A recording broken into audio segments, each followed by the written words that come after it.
आज Doubtnut app download करें। Doubtnut पर अपने सभी गणित, रसायन विज्ञान, भौतिक विज्ञान और जीव विज्ञान के डाउट्स का करो सफाया।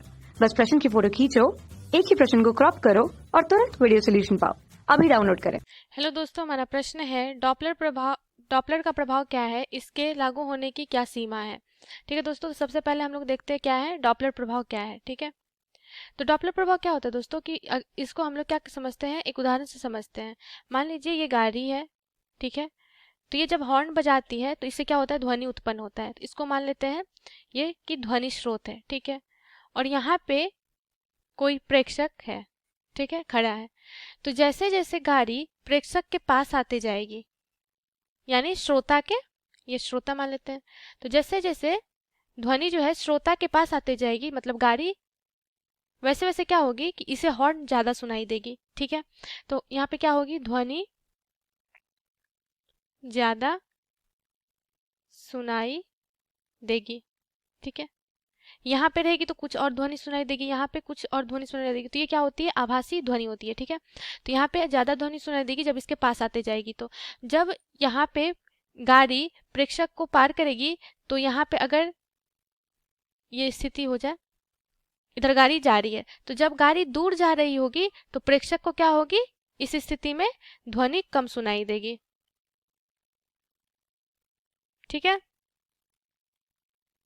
तो यहाँ पे ज्यादा सुनाई दे रही है ध्वनि, इसका मतलब क्या है कि यहाँ पे ध्वनि की आवृत्ति क्या है, ज्यादा हो जाती है दूरी घटने से। ठीक है, और यहाँ पे क्या है, आवृत्ति कम हो जाती है। ठीक है, तो इससे क्या निष्कर्ष निकलता है कि डॉपलर का प्रभाव क्या होता है, कि डॉपलर का प्रभाव होता है कि ध्वनि के आवृत्ति में जो परिवर्तन होता है दूरी के दूरी के कारण, उसे क्या कहते हैं हम लोग, डॉपलर का प्रभाव कहते हैं। ठीक है दोस्तों, तो इसका क्या मतलब है कि आवृत्ति जो होती है, ध्वनि की जो आवृत्ति होती है, वो दूरी का फलन होता है। ठीक है, दूरी का फलन का क्या मतलब है कि अगर अगर क्या होगा कि दूरी घटेगी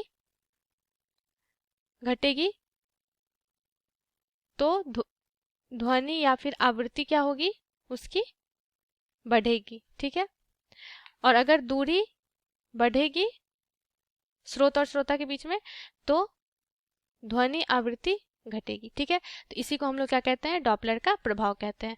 अब क्या पूछा जा रहा है, इसके लागू होने की क्या सीमा है।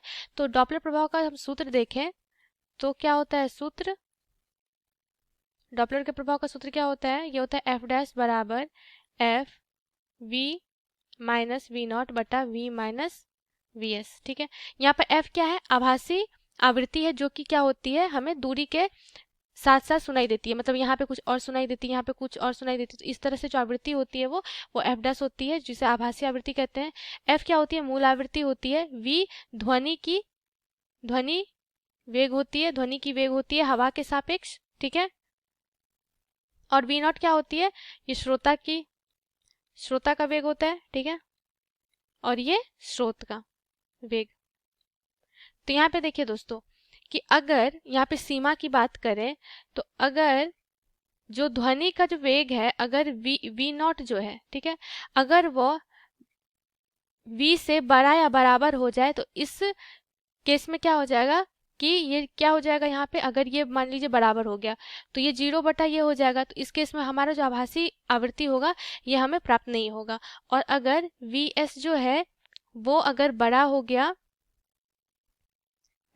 या बराबर हो जाएगा v से, तो यहाँ पे भी हमें आभासी आवृत्ति नहीं प्राप्त होगी। तो ये दोनों सीमा है, यहाँ पे क्या होगी, प्राप्त नहीं होगी आभासी, मतलब यहाँ पे डॉपलर प्रभाव हमें नहीं दिखेगा। तो सीमा क्या है कि जो वी नॉट जो है, वी नॉट को क्या होना चाहिए, छोटा होना चाहिए v से, और vs को भी क्या होना चाहिए, छोटा होना चाहिए v से। ठीक है, तो ये दोनों क्या है, ये दोनों सीमा है, ये दोनों सीमाएं होती है डॉपलर प्रभाव होने का। ठीक है दोस्तों, धन्यवाद। कक्षा 6 से 12वीं से लेकर नीट, IIT, JEE वो एडवांस के लेवल तक 1 करोड़ से ज्यादा छात्रों का भरोसा। आज ही डाउनलोड करें डाउटनेट ऐप या व्हाट्सएप करें अपने सारे डाउट्स 8400 400 400 पर।